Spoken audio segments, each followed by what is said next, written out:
বৈরী আবহাওয়ার কারণে সেন্ট মার্টিন কেন্দ্রে পৌঁছানে নির্বাচনী সরঞ্জাম ও নির্বাচন কর্মকর্তারা, ফলে আপাতত স্থগিত রয়েছে উপজেলা নির্বাচন। নগরীতে জলাবদ্ধতার জন্য কর্ণফুলী গ্যাস ডিস্ট্রিবিউশন কোম্পানি লিমিটেডের ৫৬টি স্পটে পাইপলাইন চিহ্নিত করেছে চট্টগ্রাম উন্নয়ন কর্তৃপক্ষ সিডিএ। দুর্যোগপূর্ণ আবহাওয়ার কারণে আরব আমিরাতের শারজাহ থেকে আসা একটি ফ্লাইট চট্টগ্রামের পরিবর্তে ঢাকা বিমানবন্দরে জরুরি অবতরণ করেছে।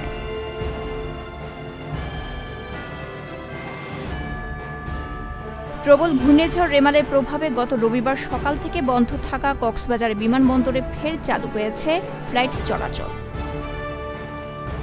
ক্ষুদ্র উদ্যোক্তাদের উৎপাদিত পণ্যসমূহ বিপণন সহ বিভিন্ন বিষয়ে সমঝোতা চুক্তি সই করেছে দি বাস্কেট ও young power in social action YPSA.